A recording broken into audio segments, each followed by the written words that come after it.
Pribadi Roh Kudus adalah pribadi yang dikirim oleh Bapa sendiri untuk menolong saudara dan saya. Supaya apa?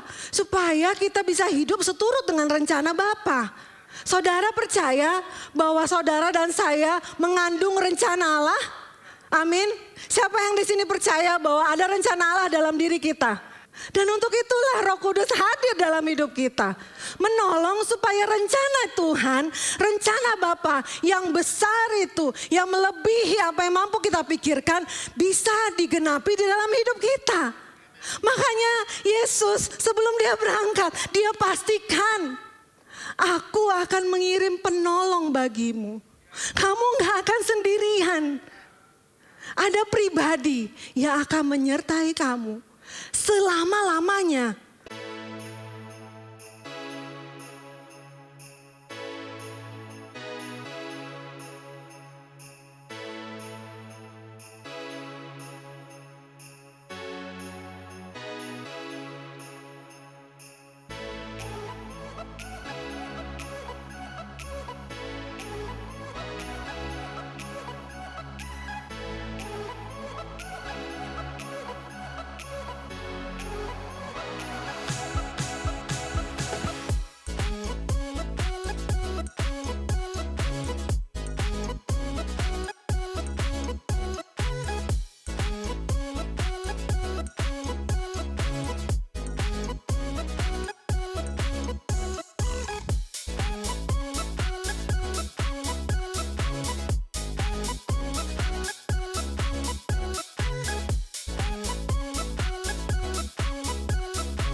Selamat pagi semua, apa kabar?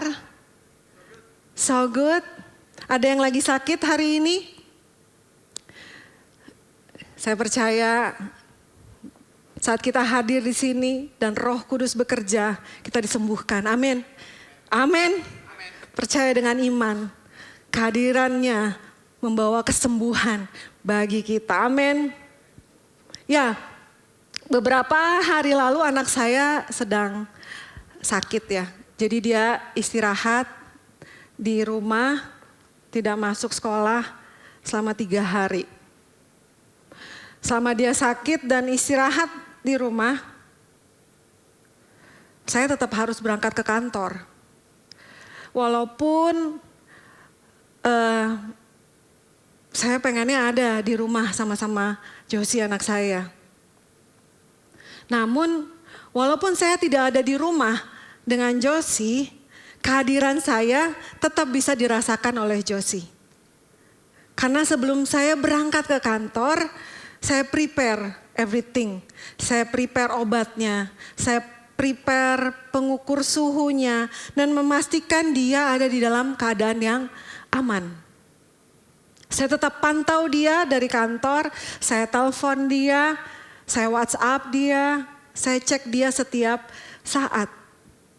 Saya ingatin dia untuk makan, karena kalau lagi sakit ya males makan ya, apalagi anak-anak. Yang dewasa aja kalau lagi sakit mulut rasanya pahit banget gitu, tapi kita harus makan. Jadi saya ingatkan dia untuk makan, saya ingatkan dia untuk minum air putih yang banyak, karena kalau lagi demam butuh air putih yang banyak. Saya ingatkan dia waktunya untuk minum obat dan saya terus cek suhu dia. Kira-kira bagaimana perasaan saya waktu itu? Perasaan saya adalah saya maunya bersama anak saya.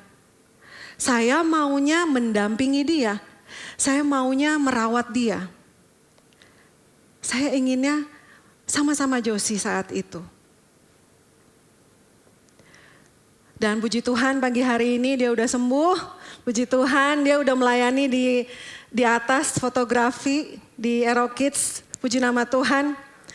Nah, dari apa yang saya alami ini, Saudara, saya jadi teringat Yesus Kristus.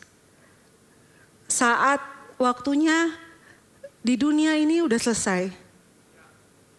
Dan harus kembali ke surga, duduk di sebelah kanan Bapa. Kasihnya itu begitu besar bagi saudara dan saya. Namun Yesus harus taat kepada kehendak Bapa. Yesus harus taat kepada rencana Bapa. Yesus harus kembali ke surga dan duduk di sebelah kanan Allah Bapa. Namun saudara, kita tahu bahwa Yesus tidak meninggalkan murid-muridnya begitu saja. Termasuk saudara dan saya. Kita percaya kita adalah murid-murid Yesus, amin. Yesus tidak meninggalkan kita begitu saja. Namun Yesus mempersiapkan segala sesuatunya bagi kita. Tuhan Yesus telah menyiapkannya saat ia harus terangkat ke surga.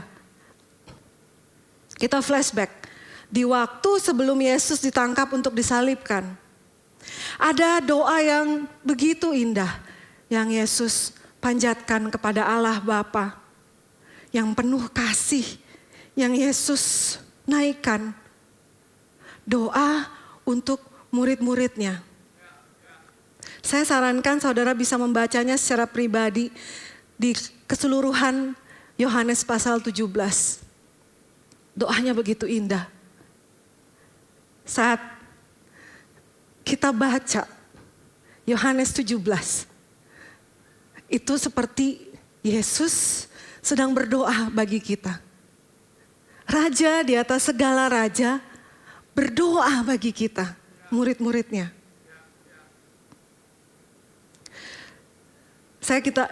Kita akan baca dari beberapa ayat, Yohanes 17 ayat 11 sampai 12. Yesus berkata, ini isi doanya Yesus kepada Bapa di surga. Dan aku tidak ada lagi di dalam dunia, tetapi mereka masih ada di dalam dunia, yaitu siapa? Murid-muridnya. Dan aku datang kepadamu, ya Bapa yang kudus, perihalalah mereka dalam namamu. Yaitu namamu yang telah engkau berikan kepadaku, supaya mereka menjadi satu sama seperti kita. Yesus berdoa supaya Allah Bapa memelihara kita. Kemudian ayat 12, selama aku bersama mereka, aku memelihara mereka dalam namamu. Yaitu namamu yang telah engkau berikan kepadaku. Aku juga telah menjaga mereka. Yesus menjaga murid-muridnya. Dan tidak ada seorang pun dari mereka yang binasa. Catat ini, selain daripada dia yang telah ditentukan untuk binasa. Supaya genaplah yang tertulis dalam kitab suci. Kalau kita ingat siapa ini, kita pasti tahu murid Yesus yang mengkhianatinya. Dikatakan selain daripada dia yang telah ditentukan untuk binasa. Dari dua ayat yang kita baca, Yesus sangat-sangat mengasihi murid-muridnya, termasuk saudara dan saya.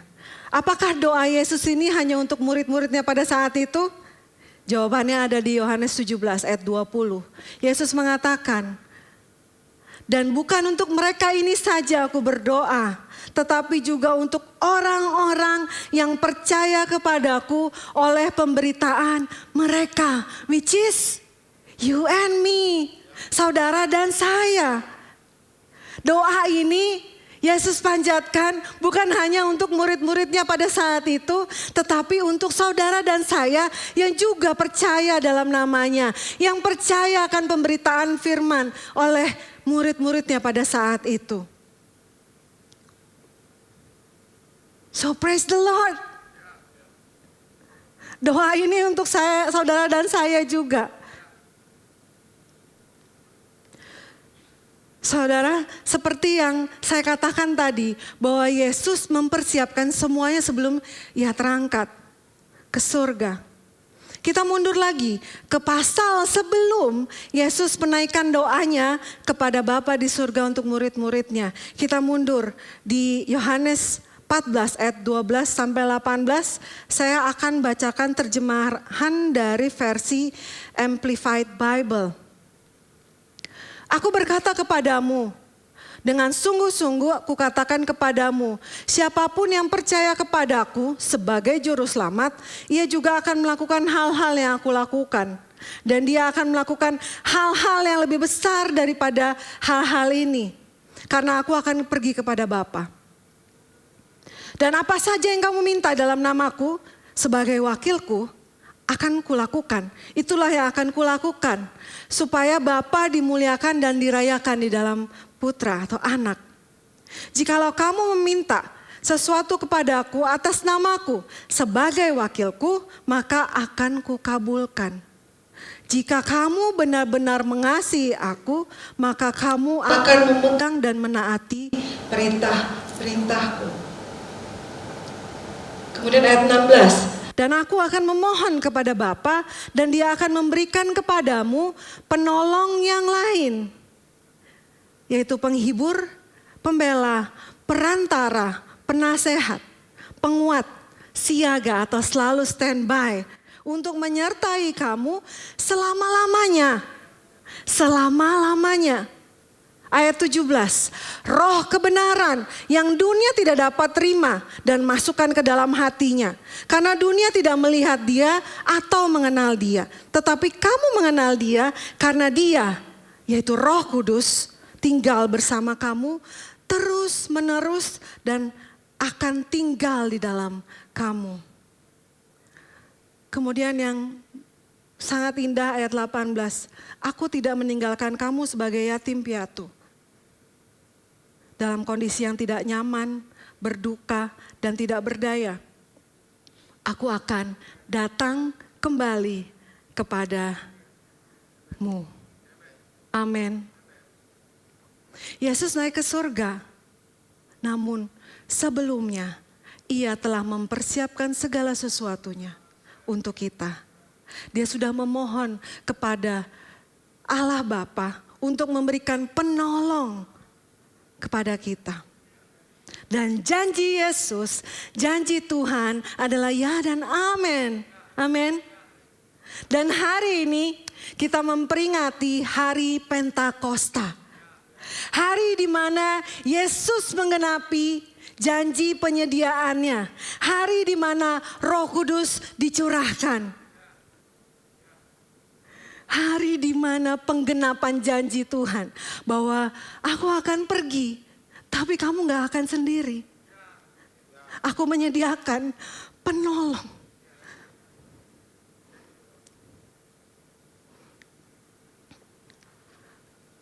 Kita bersyukur Tuhan begitu mengasihi kita.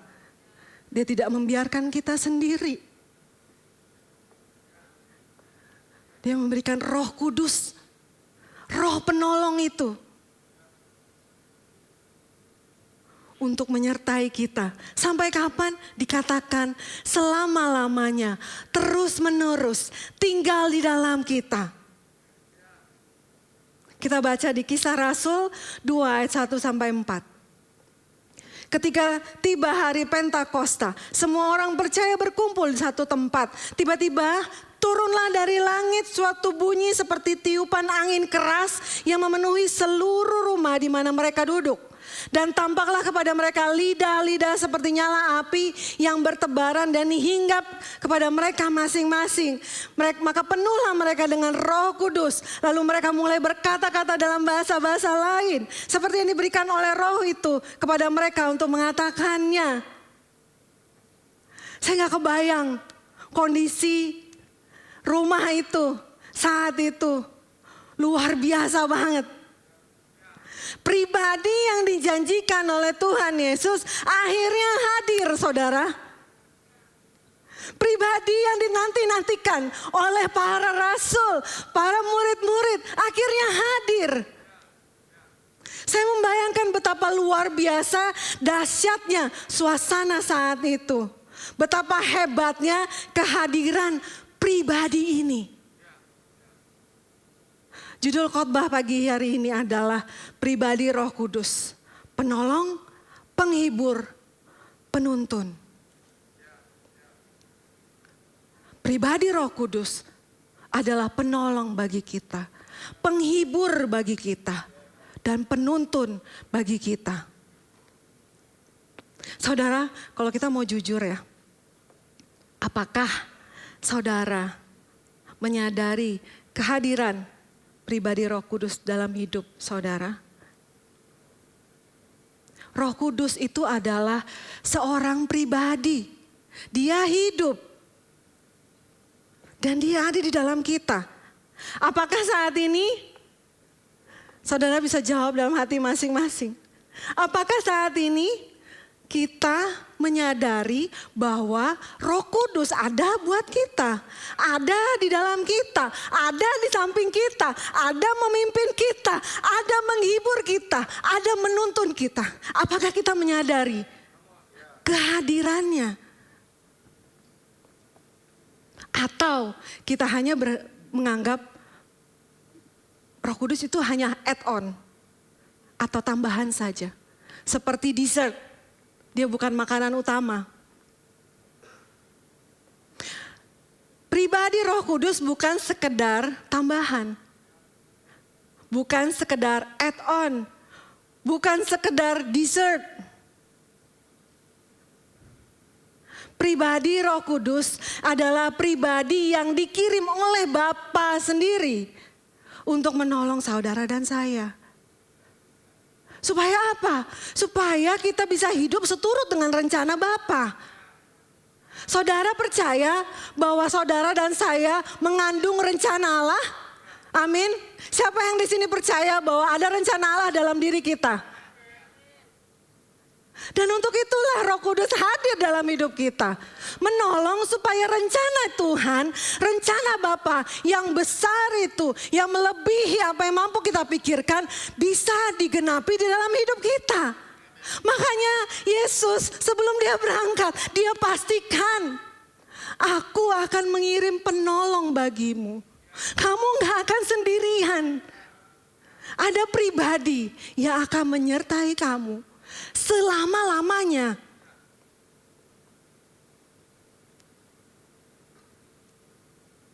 Roh Kudus hadir secara pribadi dalam hidup kita. Kapan itu? Sejak kita menerima Tuhan Yesus sebagai Tuhan dan Juru Selamat. Sejak kita bertobat dan berbalik dari jalan yang salah. Masuk kepada jalan dan rencana Tuhan. Roh Kudus hadir sejak kita lahir baru di dalam Yesus Kristus. Start from that moment, Roh Kudus hadir di dalam diri kita. Hadir menguasai kita, hadir memimpin kita. Kisah Rasul 2 ayat 38 berkata, jawab Petrus kepada mereka, bertobatlah dan hendaklah kamu masing-masing memberi dirimu dibaptis dalam nama Yesus Kristus untuk pengampunan dosamu. Maka kamu akan menerima karunia Roh Kudus. Jadi saat kita bertobat, kita menerima Tuhan Yesus sebagai Tuhan dan Juru Selamat di dalam hidup kita. Saat itulah Roh Kudus hadir di dalam hidup kita.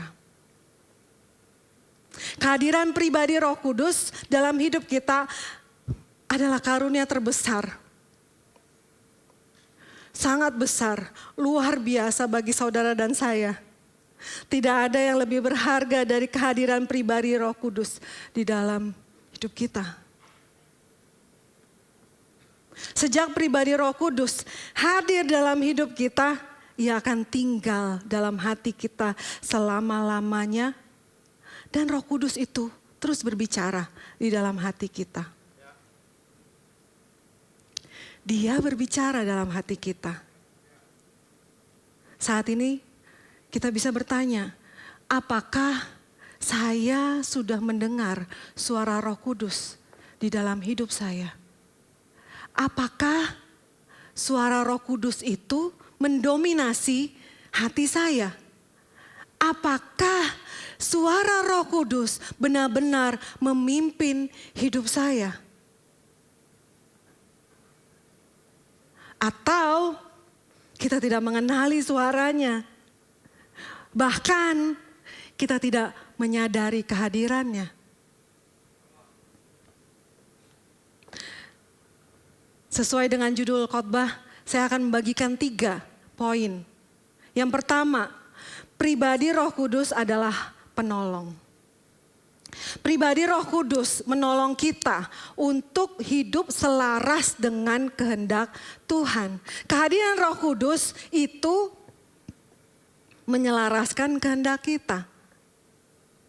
Kehadiran Roh Kudus membantu kita supaya apa yang kita kehendaki itu selaras. Sama seperti yang kita baca tadi. Saya baca ulang ya.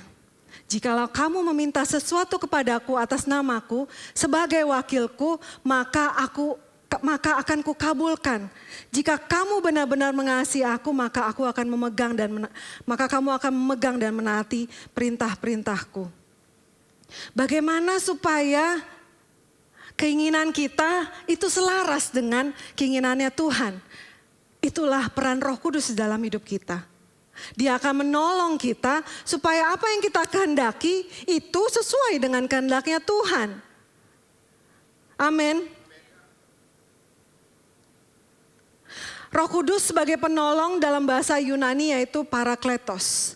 Seorang yang dipanggil untuk berjalan bersama dan mempunyai pengertian seorang yang memberi dorongan dan nasihat. Roh Kudus yang berjalan bersama saudara dan saya setiap hari, setiap saat menolong kita dan memberikan nasihat. Itu peran Roh Kudus sebagai penolong. Selalu menyertai kita dan memberikan nasihat kepada kita. Roh Kudus menolong kita melakukan bagian dalam panggilan hidup kita. Roh Kudus menolong kita melakukan amanat agung. Kita nggak sanggup melakukan amanat agung kalau tidak ada kehadiran Roh Kudus yang memampukan kita untuk melakukan amanat agung. Tuhan Yesus tidak hanya memberikan perintah, pergi jadikan semua bangsa muridku. Tidak hanya perintah-perintah saja, tapi dia memperlengkapi kita dengan Roh Kudus yang akan menolong kita untuk berani, untuk tidak gentar memberitakan firman Tuhan, untuk berbeda hidup dari dunia, menyatakan kasih Yesus dan karya keselamatannya. Kita butuh pertolongan Roh Kudus untuk melakukan amanat agung.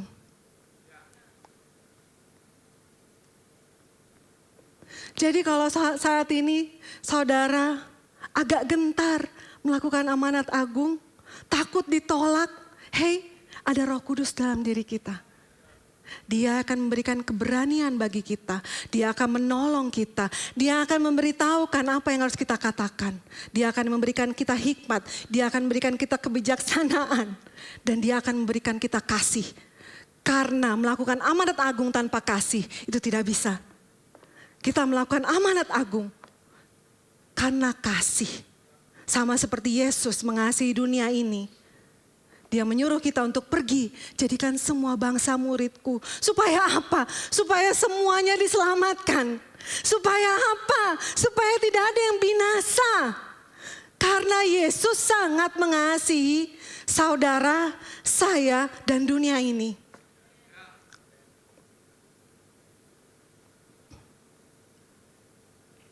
Saudara, saat pertama kali Roh Kudus turun atas murid-murid Yesus, digambarkan dengan tiupan angin keras dan lidah-lidah api yang bertebaran.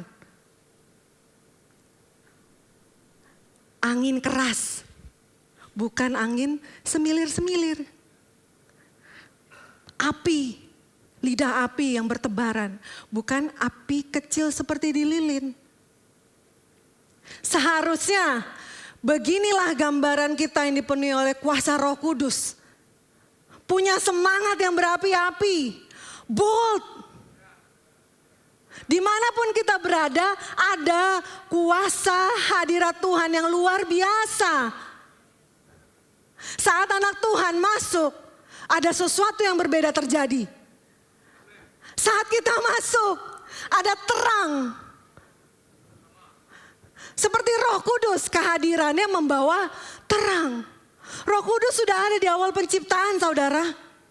Di Kejadian 1 kalau saudara baca, kehadiran Roh Allah menciptakan terang. Karena kita sudah punya Roh Kudus di dalam hati kita, di dalam hidup kita, so kemanapun kita pergi kita membawa terang. Kemanapun kita pergi kita membawa perbedaan.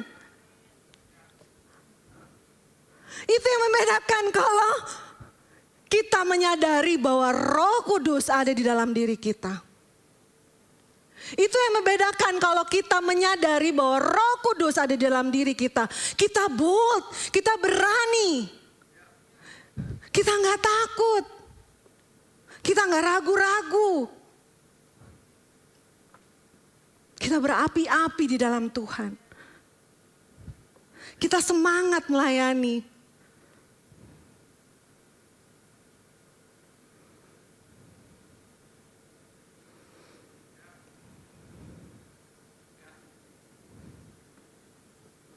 Gak ada ceritanya kita stop dulu melayani. Kalau Roh Kudus berkuasa di dalam diri kita.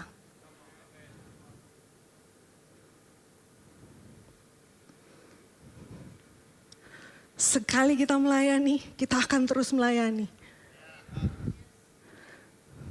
Kalau Roh Kudus berkuasa atas hidup kita. Apa yang kita putuskan adalah yang sesuai dengan kehendak Tuhan, bukan kehendak daging kita. Apa yang kita putuskan adalah sesuai dengan kehendak Roh, bukan kenyamanan daging kita.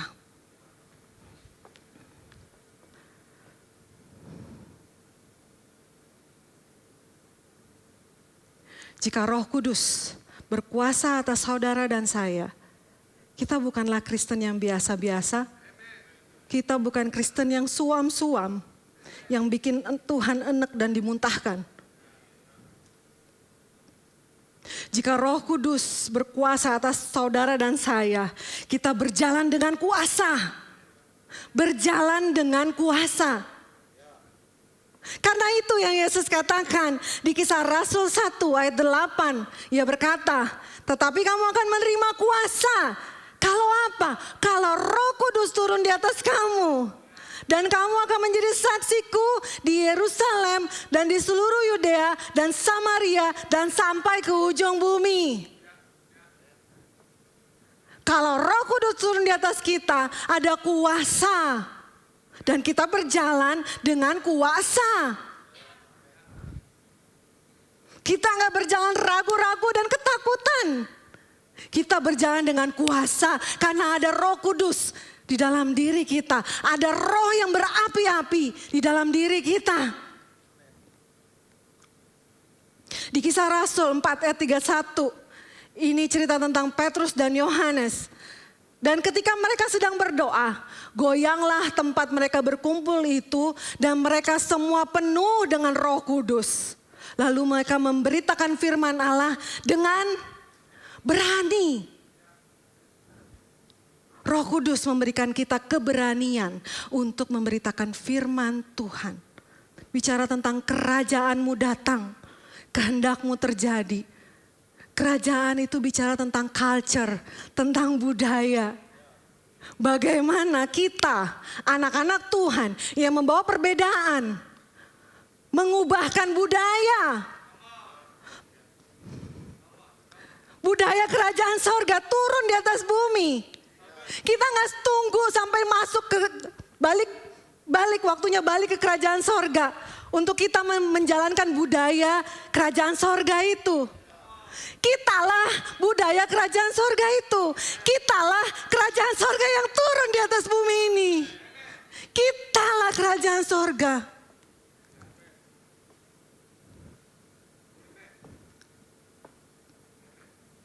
Kuasa Roh Kudus akan membuat hidup kita berkobar-kobar untuk melayani Tuhan. Dan menjadi saksinya dimanapun kita berada dan kemanapun kita diutus. Berkobar-kobar, berapi-api untuk Tuhan. Dimanapun kita berada, enggak hanya di dalam gereja saudara. Di tempat yang paling aman dan nyaman untuk firman Tuhan itu. Tetapi pada saat Tuhan menaruh kita ke dalam kegelapan. Ingat bahwa saat anak Tuhan melangkah masuk ke dalam suatu ruangan yang gelap, di situ terjadi terang. Pada saat anak Tuhan masuk ke dalam suatu ruangan di mana tidak ada kebenaran, disitulah kebenaran dilepaskan. Saat Roh Kudus berkuasa atas hidup kita, yang kita bawa adalah perubahan, perbedaan dari dunia ini.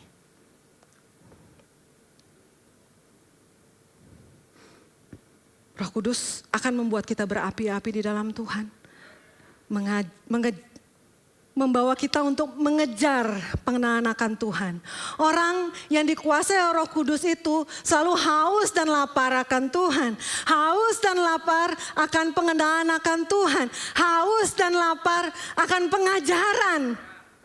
Haus dan lapar.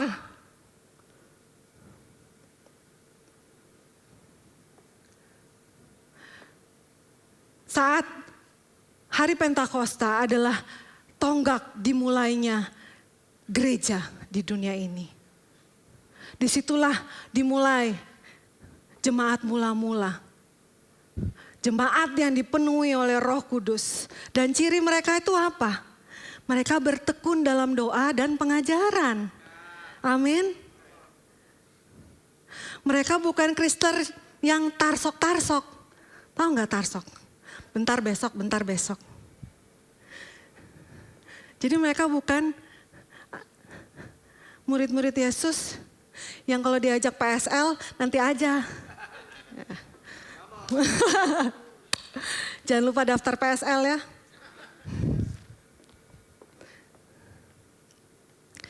Jangan tanya, kok hidupku begini-begini aja sih? Kok hidupku stagnan sih? Yang lain udah melesat jauh. Yang lain udah level up dan level up. Ya dicek. Suara Roh Kudus didengerin gak? Coba cek. Suara Roh Kudus didengerin gak? Suara Roh Kudus memang pastinya akan membawa roh kita semakin kuat. Dan itu bertentangan dengan keinginan daging kita. Suara Roh Kudus akan membuat roh kita semakin kuat. Dan supaya kita maju terus bertumbuh di dalam Tuhan. Yang dikasih makan itu roh, bukan daging. Amin. Yang kedua, pribadi Roh Kudus sebagai penghibur. Dalam kehidupan kita musim berganti musim. Masing-masing musim dalam hidup kita ini pasti bawa challenge sendiri, bawa tantangan sendiri. Dan tidak jarang kita overwhelmed dengan segala tantangan yang ada. Pernah pasti mengalami masalah satu belum kelar, sudah datang lagi masalah lain. Ada nggak? Atau hanya saya? Belum kelar, sudah datang lagi. Atau baru kelar, ada lagi tantangan. Kabar yang mungkin membuat kita sedih dan berduka. Hasil mungkin yang mengecewakan. Pintu mungkin yang belum terbuka. Jalan yang masih kelihatannya tertutup. Banyak hal yang pasti kita alami di dalam hidup kita.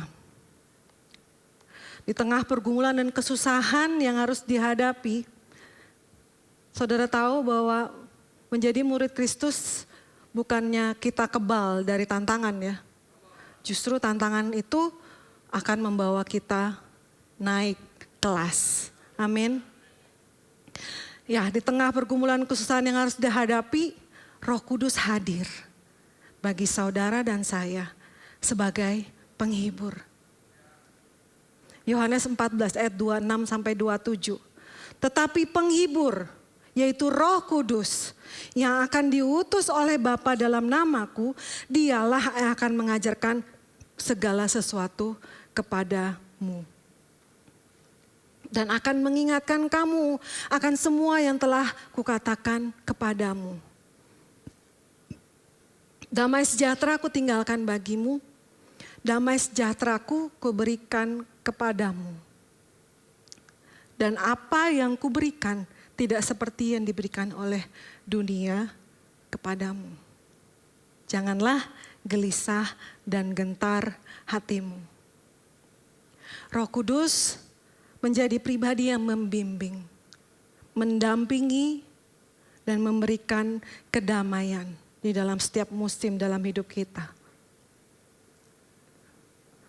Entah itu senang, susah, duka cita, sukacita. Roh Kuduslah yang membimbing kita. Roh Kuduslah yang akan mendampingi kita. Roh Kudus yang memberikan kedamaian di dalam hati kita, di dalam hidup kita, di dalam pikiran kita. Yohanes 16 ayat 13. Tetapi apabila ia datang, yaitu Roh kebenaran, ia akan memimpin kamu ke dalam seluruh kebenaran. Sebab ia tidak akan berkata-kata dari dirinya sendiri, tetapi segala sesuatu yang didengarnya itulah yang akan dikatakannya. Dan ia akan memberitakan kepadamu hal-hal yang akan datang. Apa yang didengar oleh Roh Kudus adalah datangnya dari Allah Bapa sendiri. Itulah yang akan disampaikan kepada saudara dan saya. Ia memberitakan kepadamu hal-hal yang akan datang, luar biasa banget. Saudara, kehadiran Roh Kudus memberikan penghiburan di dalam segala musim hidup.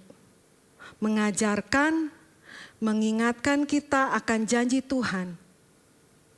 Dan memberikan kekuatan dan pengharapan melalui kebenaran firman Tuhan. Jadi apapun musim yang kita lalui, jangan gentar dan takut. Apapun yang sedang saudara hadapi hari-hari ini, ingat ada Roh Kudus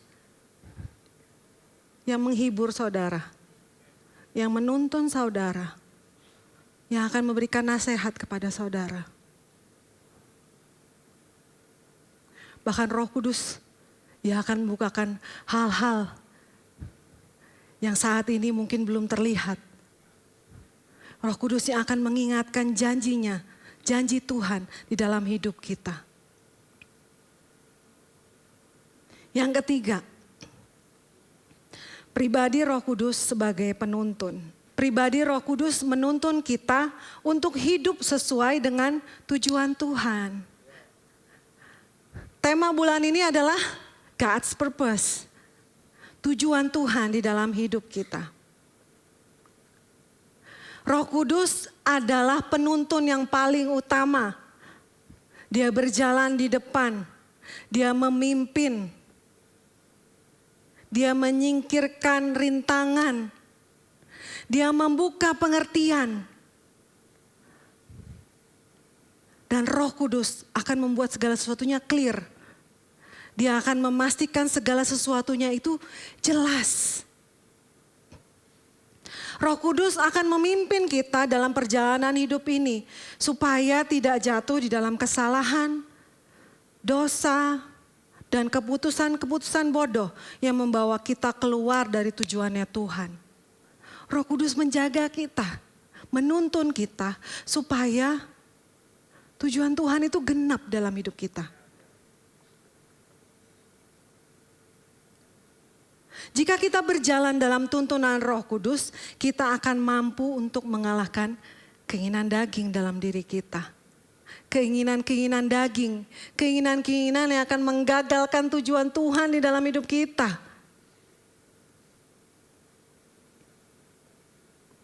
Galatia 5 ayat 16 sampai 17. Maksudku ialah hiduplah oleh Roh, maka kamu tidak akan menuruti keinginan daging. Sebab keinginan daging berlawanan dengan keinginan roh.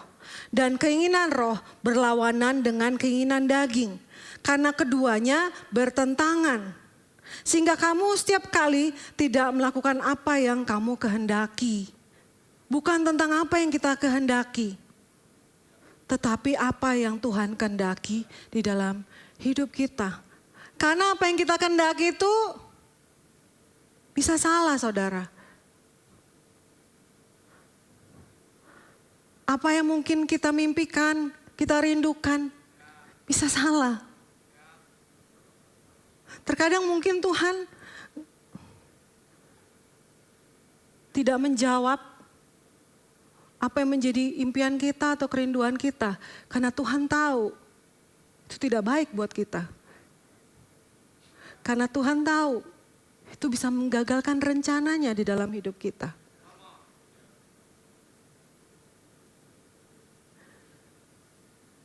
Karena Tuhan tahu yang terbaik bagi hidup kita. Apa aja itu keinginan-keinginan daging? Kita baca di Galatia 5 ayat 19 sampai 21. Perbuatan daging telah nyata, yaitu percabulan, kecemaran, hawa nafsu, penyembahan berhala, sihir, perseteruan, perselisihan, iri hati, amarah, kepentingan diri sendiri, percideraan, roh pemecah, kedengkian, kemabukan, pesta pora, dan sebagainya. Terhadap semua itu, kuperingatkan kamu seperti yang telah kubuat dahulu bahwa barang siapa melakukan hal-hal demikian, ia tidak akan mendapat bagian dalam kerajaan Allah. Keinginan daging akan melewatkan kita untuk mendapatkan bagian di dalam kerajaan Allah. So, terkadang kita menyalahgunakan keselamatan yang sudah Tuhan kerjakan di dalam hidup kita. Kita masih hidup dengan kedagingan kita. Hal-hal yang dinyatakan tadi. Hal-hal ini sebenarnya sudah tidak menguasai kita, saudara. Sudah tidak berkuasa lagi atas kita. Kenapa kita bisa balik ke situ? Karena kehendak bebas. Karena keputusan. Karena kita mengizinkan kedagingan itu lebih besar di dalam hidup kita.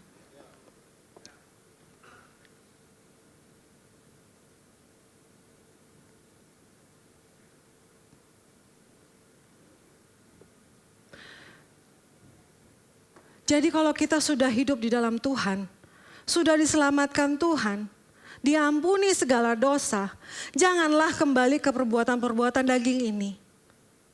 Karena perbuatan-perbuatan daging ini sebenarnya sudah gak berkuasa, saudara. Sudah dilepaskan. Sudah tidak terikat lagi. Saya pernah satu kali mendoakan seseorang. Pada saat kami lagi mendoakannya, seorang perempuan. Lagi mendoakan dia, kemudian saya mendapatkan sebuah penglihatan. Dia seperti ada belenggu yang ada di tangan dia, terikat di tangan dia. Ada belenggu. Tapi setelah saya perhatikan, ternyata sebenarnya belenggu itu sudah dilepas. Sudah tidak terkunci lagi. Tapi dia masih pegang belenggu itu. Dia masih izinkan belenggu itu pegang. Izinkan. Dia masih izinkan. Seperti borgol. Borgol itu sudah tidak mengunci dia. Tapi dia tidak mengizinkan borgol itu untuk diletakkan. Dia tidak mengizinkan borgol itu untuk dilepaskan. Justru dia masih pegang borgol itu. Borgol yang seharusnya sudah tidak mengunci hidupnya. Terkadang, kenapa dosa kita masih balik lagi ke dosa? Karena kita tidak melepaskan borgol itu. Karena kita tidak mengizinkan diri kita untuk lepas dari borgol itu, dari keterikatan itu. Padahal semua sudah dibayar lunas oleh darah Yesus.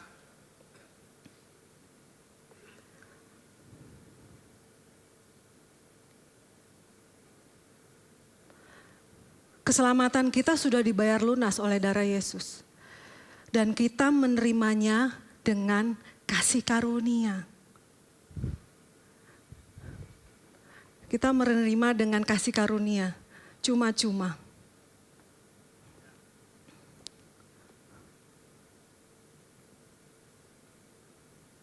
Namun hanya karena kita terima cuma-cuma, lalu kita menganggapnya sepele. Lalu kita take it for granted. Dan kembali lagi bermain-main dengan dosa. Kita terima cuma-cuma karena memang tidak ada yang sanggup membayarnya. Kita terima cuma-cuma karena tidak ada yang sanggup menanggungnya. Hanya darah Yesus yang mampu untuk membayar dosa-dosa kita. Kita gak bisa bayar. Tak ada satupun di dunia ini yang bisa bayar. Hanya darah Yesus yang bisa membayar semuanya dengan lunas. Yang bisa memutuskan tali atau belenggu itu. Yang bisa memutuskan keterikatan itu. Hanya darah Yesus.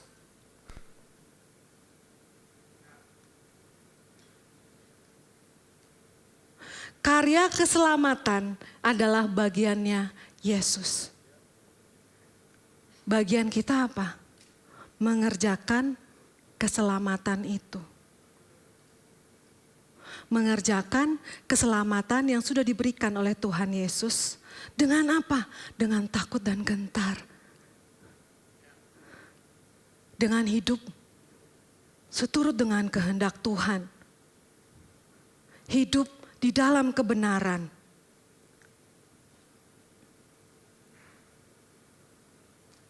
Nah, yang memampukan kita untuk mengerjakan keselamatan ini adalah pribadi Roh Kudus, saudara.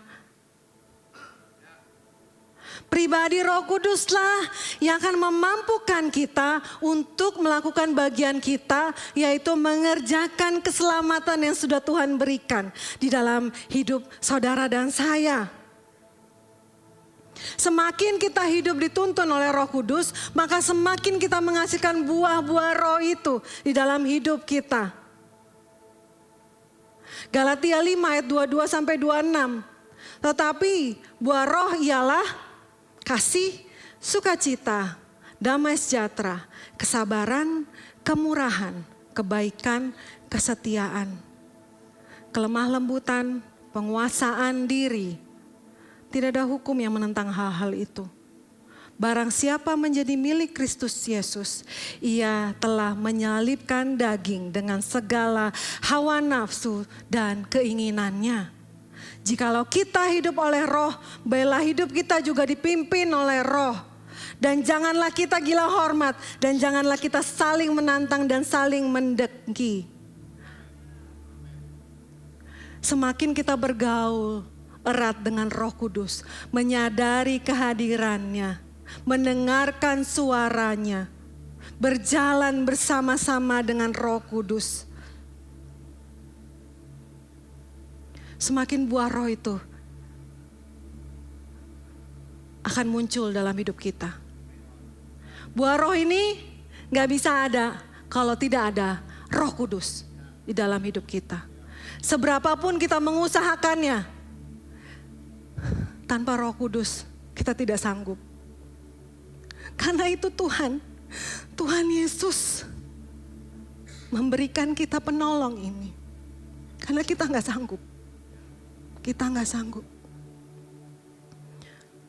betapa luar biasa hebat dan pentingnya kehadiran dan peran Roh Kudus dalam hidup kita. Semakin hidup ini dipimpin oleh Roh Kudus, kita semakin menjadi murid Kristus yang sejati. Amin. Yang setiap hari hidupnya itu sangkal diri, pikul salib, dan ikut Yesus. Tanpa Roh Kudus kita nggak bisa.